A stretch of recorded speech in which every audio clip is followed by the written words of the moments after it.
मोटे मोटे तौर पे मैं आपको एक बात बता दूं कि कोई भी स्टूडेंट अगर किसी भी सब्जेक्ट में रह जाता है और उसको पास नहीं कर पाता है, तो एनआईओएस में वो ऑन डिमांड एग्जामिनेशन के माध्यम से उस सब्जेक्ट का एग्जाम अपनी सहूलियत के हिसाब से जो भी तारीख उसको अच्छी लग रही हो उस तारीख को वह अपना एग्जामिनेशन अपनी सहूलियत के हिसाब से जिस स्टडी सेंटर पे या जिस रीजनल सेंटर पे वह अपना एग्जाम देना चाहता है उसको दे सकता है। आसान शब्दों में कहूं तो बच्चा यहाँ पर अपनी मर्जी के अनुसार जिस महीने की जिस तारीख को वह एग्जाम देना चाहता है उस तारीख को चुन सकता है। साथ ही साथ वह भारत के किसी भी प्रदेश में रह रहा हो, जहां पर भी वह है उस प्रदेश को चुनकर उस प्रदेश के जिस भी जिले में वह है उस जिले में ही वह अपना एग्जाम को दे सकता है। तो यहाँ पर ये बहुत अच्छी आपको सुविधा मिलती है ऑन डिमांड एग्जामिनेशन की, क्योंकि ऑन डिमांड एग्जामिनेशन ही आपको नाम से ही आपको क्लियर हो रहा होगा कि ये एक आपकी डिमांड पे आपकी मांग के अनुसार ही ये आपको आपकी परीक्षा देने का आपको विकल्प दे रहा है। तो स्टूडेंट आप लोग ध्यानपूर्वक देखिए हर एक चीज, इसमें मैं आपको लाइव करके दिखाऊंगा कि किस तरीके से आप लोग अपना ऑन डिमांड के लिए एग्जामिनेशन की सीट बुक करते हैं और कैसे आप उसकी फीस पे करते हैं और कैसे आपको उसका हॉल टिकट मिलता है। एक और बात बताऊं कि हॉल टिकट आपको तुरंत मिलता है, इसमें आपको कोई ज्यादा विलंब करने की आवश्यकता नहीं होती है। जैसे ही आप लोग अपना फीस का भुगतान करते हैं वैसे ही आपको हॉल टिकट मिल जाता है। और फीस लगभग आपको बताऊं तो 500 रुपए होती है हर सब्जेक्ट की, इससे ज्यादा फीस नहीं होती है। हाँ, अगर किसी सब्जेक्ट में प्रैक्टिकल एग्जामिनेशन भी है तो आप लोग उसमें 300 रुपए और एडिशनल जोड़ सकते हैं। तो कुल मिलाकर ये हो गया 500 प्लस 300 800 और 50 रुपए आपकी ऑनलाइन चार्जेस होते हैं जो एनआईओएस के पोर्टल पे आपसे लिया जाता है। तो कुल मिलाकर अगर किसी सब्जेक्ट की एग्जामिनेशन है और उस सब्जेक्ट का प्रैक्टिकल भी है तो कुल मिलाकर एक सब्जेक्ट की फीस हुई 850 रुपए।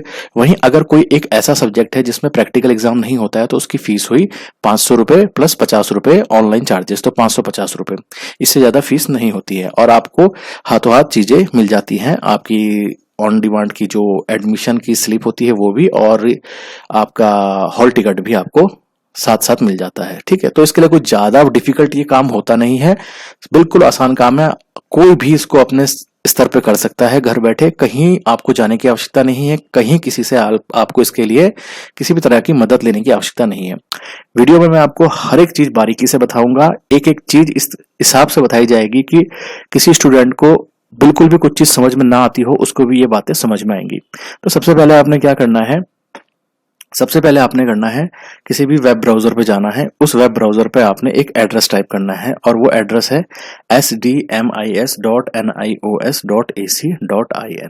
क्लियर, आप लोगों को समझ में आई मैंने क्या कहा? अगर मैं उसको यहाँ पर दिखाऊं तो आपको यहाँ पर स्क्रीन के बीचों बीच आपको यहाँ पर देखने को मिल रहा होगा क्या एड्रेस आपने टाइप करना है। जैसे ही आप लोग इस एड्रेस को किसी वेब ब्राउजर पे टाइप करेंगे आपके सामने एनआईओएस का एक ऑफिशियल वेब पेज खुल जाएगा जो कि आपको अभी अपनी स्क्रीन पे देखने को मिल रहा है। इस तरीके का एक आपको वेब पेज दिखेगा। इसमें आपने क्या करना है, सबसे टॉप में आपको राइट हैंड साइड पे यहाँ पर स्टूडेंट लॉगिन दिख रहा है। ये ठीक स्टूडेंट उसी तरह से समझिए जिस तरह से आप लोग अपने किसी भी सोशल मीडिया के अकाउंट को लॉगिन करते हैं, चाहे फेसबुक है चाहे कोई और अकाउंट है, वहां पर आप लोग अपना एक प्रोफाइल लॉगिन करते हैं। ठीक उसी तरह से यहाँ पर एक स्टूडेंट लॉगिन का आपको ऑप्शन दिख रहा है। इस लॉगिन ऑप्शन पे आप लोगों ने क्लिक करना है। क्लिक करने के बाद आपके सामने एक पेज खुल जाएगा जिसमें वो आपसे क्रेडेंशियल मांगेगा आपके, मतलब जैसे मैंने आपको बताया social media account, for example Facebook में ही आप लोग लॉगिन करते हैं तो आपसे आपका फेसबुक लॉगिन आईडी मांगा जाता है और आपका पासवर्ड मांगा जाता है और उस तरीके से आप लोग अपने अकाउंट में लॉगिन कर लेते हैं। स्टूडेंट ध्यान से सुनिएगा, यहाँ पर से आप लोगों की कार्रवाई शुरू हो रही है और बहुत ईजी है। सबसे पहले आप लोगों के पास अपना एनआईओएस का एक आई कार्ड होगा। आई कार्ड क्या होता है, स्क्रीन पे मैंने आपको उसका एक सैंपल दिखा दिया है। इस तरीके का आप लोगों को एक आपका आई कार्ड मिला होगा, यही आपका एनआईओएस का आई कार्ड होता है और ये 5 साल के लिए वैलिड होता है। ठीक है, मतलब किसी स्टूडेंट ने अगर एक बार एडमिशन ले लिया तो वह एडमिशन उसका ऐसा नहीं है कि वो एक बार फेल हो गया तो वो उसका एडमिशन खराब हो गया, नहीं, ये 5 साल तक चलता है और हर स्टूडेंट को हर सब्जेक्ट पास करने के लिए 9 बार मौके दिए जाते हैं। ठीक है, तो ये बहुत अच्छा यहाँ पर एनआईओएस की तरफ से सुविधा प्रदान की जाती है स्टूडेंट को कि वह अगर किसी भी कारणवश किसी सब्जेक्ट में असफल हो पाता है तो रह जाता है तो उसके पास यहाँ पर विकल्प दिए जाते हैं कि भाई आप 9 बार उस एग्जामिनेशन को दे सकते हैं और आपको दोबारा से एडमिशन लेने की जरूरत नहीं है, केवल आपको एग्जामिनेशन फीस देनी है। ठीक है, चलिए आते हैं लॉगिन वाली बात पे। अब लॉगिन हमने करना है यहाँ पर अपने अकाउंट पे। कई स्टूडेंट्स के साथ ये होता है कि उन्होंने अपना एडमिशन किसी अन्य माध्यम से कराया रहता है, वो चाहे ऑनलाइन हो, ऑफलाइन हो, साइबर कैफे हो, या XYZ कोई दीदी भैया कोई टीचर या किससे भी कराया हो। ऐसे में स्टूडेंट लोगों के पास अपना ईमेल आईडी और पासवर्ड नहीं होता है। अब वो लोग ये सोचते हैं कि हम यहाँ पर लॉगिन कैसे करें। तो अगर आपके पास आपका ईमेल आईडी और पासवर्ड नहीं है तो आपको चिंतित होने की आवश्यकता नहीं है। आप सभी के पास आपका NIOS का आई कार्ड होगा। आई कार्ड आपकी स्क्रीन पर मैं आपको दोबारा से दिखा रहा हूँ, ये इस तरीके का होता है।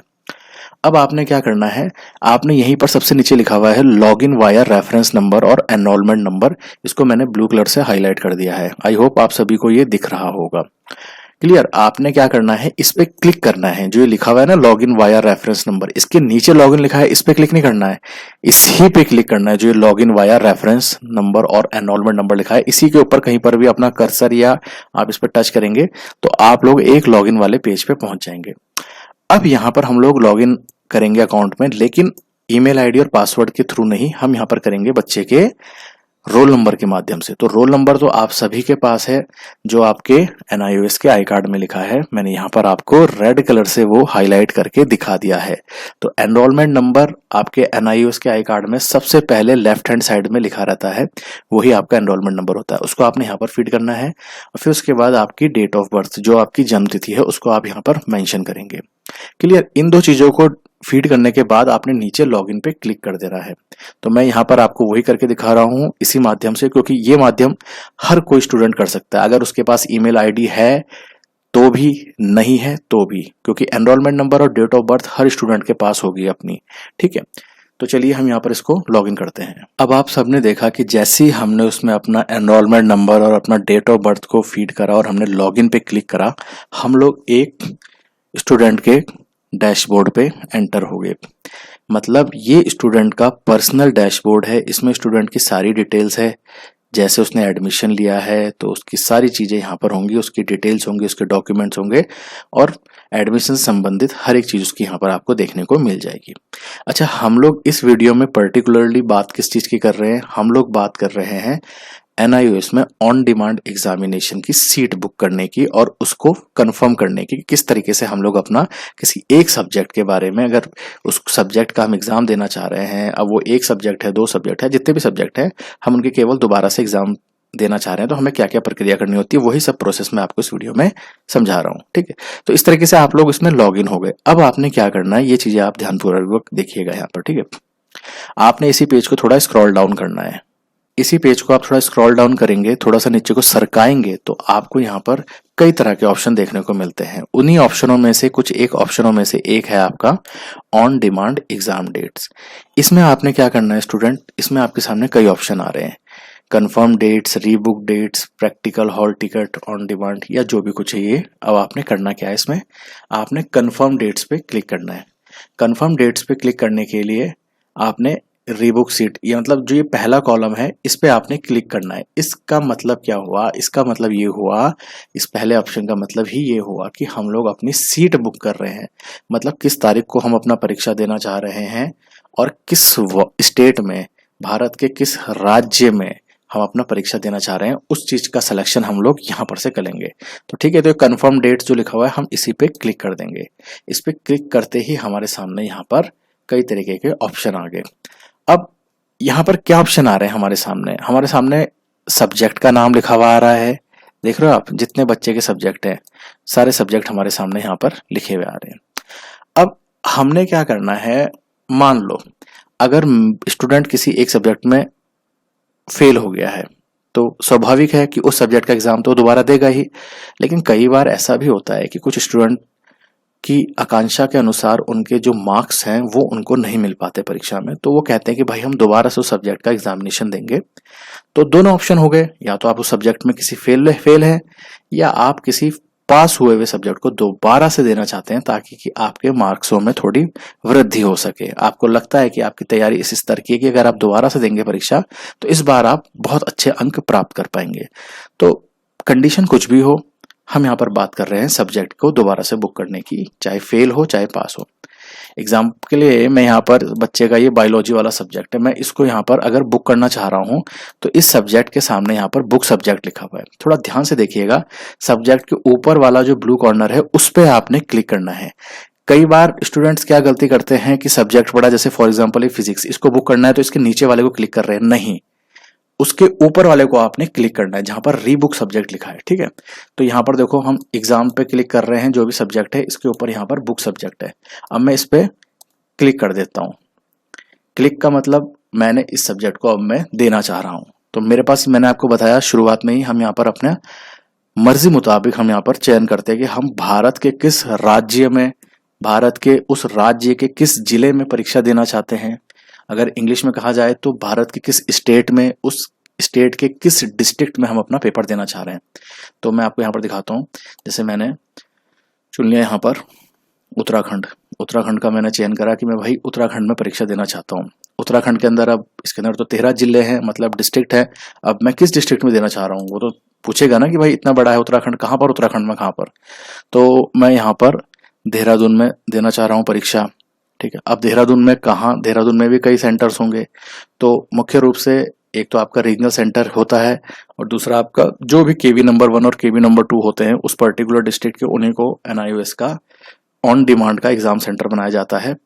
प्राइवेट स्कूल्स को ऑन डिमांड के एग्जामिनेशन सेंटर ज्यादातर तौर पर नहीं बनाया जाता है, ठीक है। तो यहाँ पर हमारे सामने विकल्प आ गए। अब मैं जैसे यहाँ पर केवी नंबर 2 को सेलेक्ट कर लेता हूँ, सर्वे ऑफ इंडिया को, ठीक है। तो जैसे ही मैंने उसको सेलेक्ट करा, उसने मुझे यहाँ पर एक पेज दिखा दिया। इसमें उसने मुझे बता दिया है कि ये जो सब्जेक्ट्स हैं, जैसे ये 5 तक, physics, English, business, economics, political science 12th class के, और 10th क्लास की हिंदी, मैथ्स, पेंटिंग, संस्कृत, इन सारे सब्जेक्ट की परीक्षाओं की तारीख ये है। मतलब आपको इसमें ज़्यादा ध्यान देने की जरूरत ही नहीं है। मैं तो ये कहता हूँ कि आप इसको ज़्यादा ध्यान ना दें, केवल जो नीचे वाली लाइन है इस पर ध्यान दें। इस लाइन का मतलब ये होता है कि जैसे मैंने आपको स्टार्टिंग में बताया कि कोई भी स्टूडेंट अगर किसी ऐसे सब्जेक्ट का ऑन डिमांड में एग्जामिनेशन दे रहा है जिसमें केवल और केवल थ्योरी है, फॉर एग्जाम्पल मैं हिंदी का एग्जाम देना चाह रहा हूँ, इंग्लिश का देना चाह रहा हूँ, तो मुझे कोई दिक्कत नहीं, क्योंकि उसमें खाली थ्योरी का पेपर होता है और कुछ नहीं होता। लेकिन अगर मैं वहीं पर, अगर मैं ये कहूँ कि मैं भाई होम साइंस का एग्जाम देना चाह रहा हूँ, या किसी ऐसे सब्जेक्ट का एग्जाम देना चाह रहा हूँ जिसमें प्रैक्टिकल भी होता है, तो ऑन डिमांड में आप लोगों को प्रैक्टिकल एग्जामिनेशन के लिए सूचना अलग से दी जाती है। मतलब ऐसा नहीं है कि मैंने यहाँ पर ऑन डिमांड में किसी ऐसे सब्जेक्ट को बुक कर दिया जिसमें प्रैक्टिकल भी है, तो मुझे प्रैक्टिकल का हॉल टिकट भी साथ में मिलेगा। मुझे केवल थ्योरी का हॉल टिकट मिलेगा, सब्जेक्ट में चाहे प्रैक्टिकल हो चाहे ना हो। प्रैक्टिकल है तो जिस दिन मेरा थ्योरी का एग्जाम है उस ही एग्जाम सेंटर पे मुझे उस ही तारीख को, जिस तारीख को मेरा थ्योरी का एग्जाम है, मुझे बता दिया जाएगा कि भाई 1-2 दिन बाद आपका इस स्कूल में प्रैक्टिकल है, वहां आ जाना। कहने का मतलब है प्रैक्टिकल एग्जाम की सूचना हमें थ्योरी वाले एग्जाम के दिन ही मिलती है, उससे पहले नहीं मिलती है ऑन डिमांड एग्जामिनेशन में।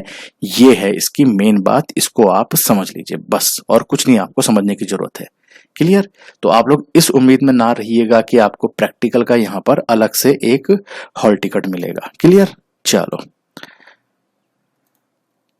हमने उस पर ओके कर दिया। वो एक पॉपअप मैसेज था जो बच्चों को इस विषय में जानकारी दे रहा था, क्योंकि कई स्टूडेंट ये परेशान हो जाते हैं कि भाई हमने तो अपना सब्जेक्ट का सिलेक्शन कर लिया, फीस दे दी, लेकिन हमें तो थ्योरी का ही हॉल टिकट मिला, प्रैक्टिकल का क्यों नहीं मिला। तो वो बहुत ज़्यादा परेशान हो जाते हैं। तो मैंने आपको बता दिया, प्रैक्टिकल एग्जाम वाला सब्जेक्ट बुक करा है तो घबराना नहीं है। जिस दिन थ्योरी का एग्जाम है उसी दिन उसी सेंटर पे परीक्षा के दौरान ही आप लोगों को बता दिया जाता है कि भाई फलाना फलाना तारीख को इस स्कूल में तुम्हारा इस सब्जेक्ट का प्रैक्टिकल है। क्लियर? इतनी बात समझ में आ गई होगी। तो हम लोग थे यहाँ पर ऑन डिमांड एग्जामिनेशन के लिए, हम कहाँ पर देना चाह रहे हैं उसने हमसे वो चीजें पूछी और हमने सब कुछ सेलेक्ट कर लिया। ठीक है, अब देखो यहाँ पर ये हमारे सामने ये 2 एरो दिख रहे हैं ऊपर, ये देख रहे हो यहाँ पर, ये देखो, ये इधर कोने में इस एरो का मतलब है ये जुलाई, जिस भी तारीख के लिए डेट्स अवेलेबल है वो यहाँ पर हमें दिखाता है। ठीक उस तरह जिस तरह से हम लोग रेलवे का टिकट बुक करते हैं तो हमें डेट्स बताता है और सीट बताता है कितनी बची हुई। अब देखो यहाँ पर जुलाई है ना, ये पूरा जुलाई का कैलेंडर में कहीं पर भी कोई सीट नहीं है, सब भरा हुआ है, 0 सीट 0 सीट, कहीं पर भी कुछ नहीं है। अगर ग्रीन कलर से कोई बॉक्स बना होता किसी डेट का तो मतलब होता है कि भाई हाँ ग्रीन सिग्नल है, आप यहाँ पर अपना सीट बुक कर सकते हैं। अब जुलाई तो पूरा है ही नहीं डेट, मैं क्या करूँ इसमें, है ना। तो मेरे पास दूसरा ऑप्शन है कि मैं अगस्त में जाऊं, तो मैंने जैसे ही यहाँ पर से क्लिक करके अगस्त में आया तो इसने अगस्त की भी लगभग सारी डेटें बंद है, लेकिन कुछ कुछ डेट्स इसने मुझे दिखा दी, जैसे 7 तारीख हो गई, 14 तारीख हो गई, 21 हो गई, 28 हो गई, और उनके आगे इसने सीट्स लिखी हुई कि 24 सीट है 7 तारीख को, 14 तारीख को 45 सीट है, 21 को 47 है ना। इस तरीके से इसने बता दी कि कितनी कितनी वैकेंट सीट है, मतलब कितने बच्चे अभी इस तारीख को अपना ऑन डिमांड एग्जाम दे सकते हैं। क्लियर। तो मुझे ऐसा लगता है कि मैं 7 अगस्त को देहरादून में केवी नंबर 2 में एग्जामिनेशन देने जा सकता हूं, और मेरे लिए ये सूटेबल डेट है। हर स्टूडेंट के लिए अलग अलग डेट सूटेबल हो सकती है और अलग अलग स्टेट हो सकता है ना। तो मैंने 7 तारीख को बुक करना है, तो मैंने उस पर क्लिक कर देना है या टच कर देना है। अब मैं जैसे उस पर टच करूंगा दैट मीन्स कि मैं उसे कंफर्म करना चाह रहा हूँ, वहां से मेरे पास एक मैसेज आएगा कि भाई कंफर्म है कि तुम इस डेट को बुक करना चाहते हो। तो मैं फिर से कहूंगा ओके।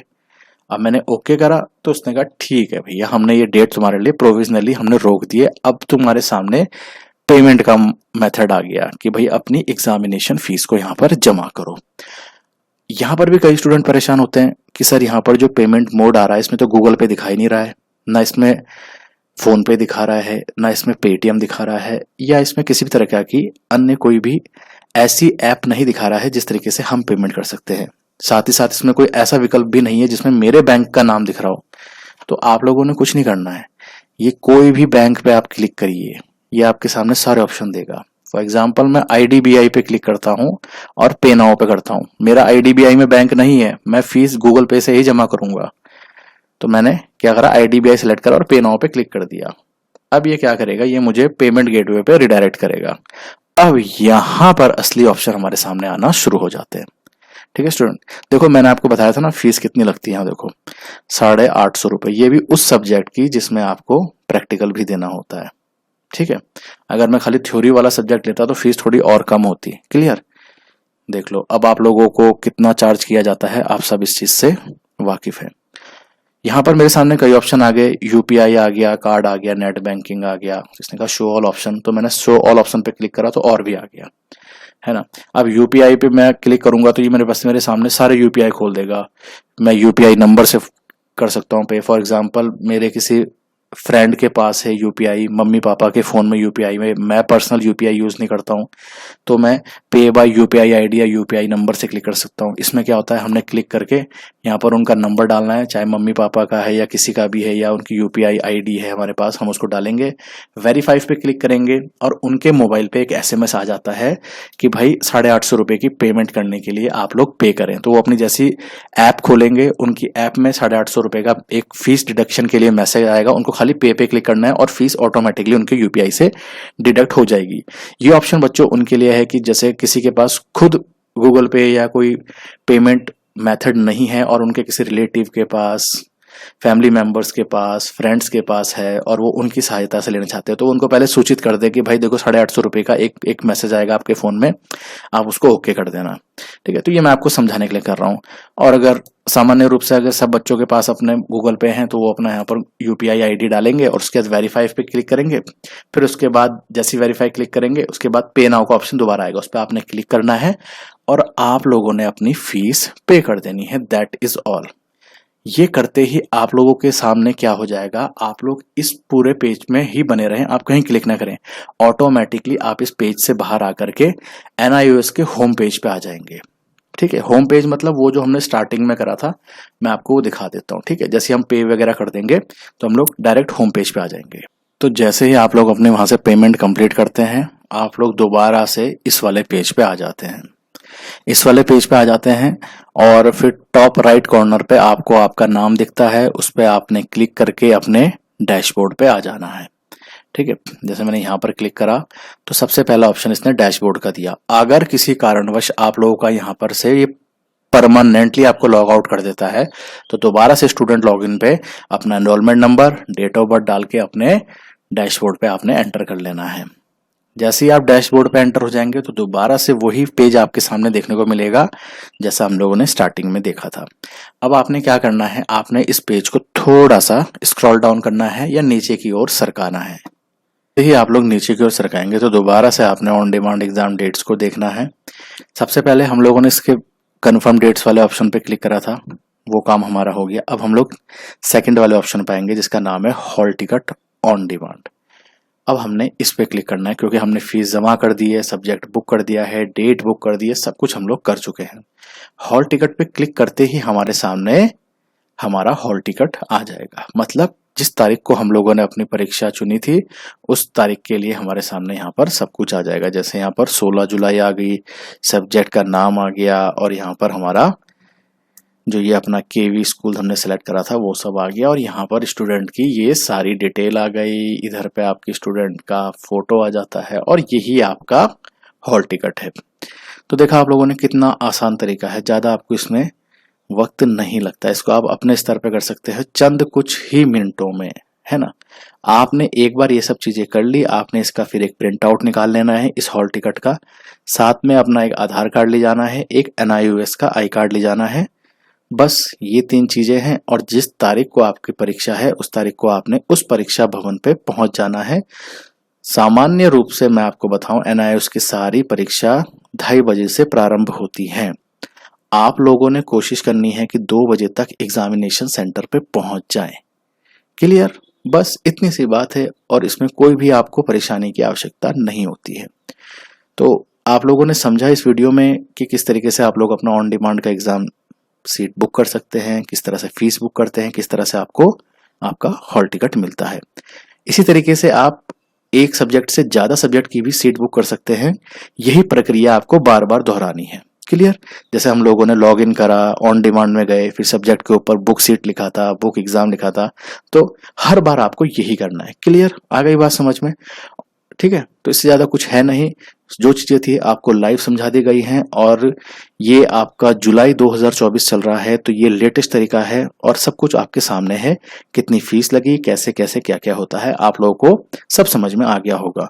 फिर भी कुछ ऐसी बात रहती है कि आपके समझ में नहीं आ पाई या कुछ आप पूछना चाहते हैं NIOS से संबंधित, कुछ भी केस हो आपका, चाहे पुराना केस है, नया केस है, किसी भी संबंध में आप NIOS की कुछ भी जानकारी लेना चाहें तो बेहिचक आप लोग हमसे संपर्क कर सकते हैं। स्क्रीन पे नंबर लगातार आपके बना हुआ है, नंबर पे आप लोग कॉल कर सकते हैं। कॉल पे अगर जवाब ना मिल पाए तो आप लोग व्हाट्सएप पे अपने सवाल को लिख करके हमें छोड़ सकते हैं। समय मिलने पर जल्द से जल्द आपको उस सवाल का जवाब दे दिया जाएगा। उम्मीद है वीडियो से आप लोगों को मदद मिली होगी।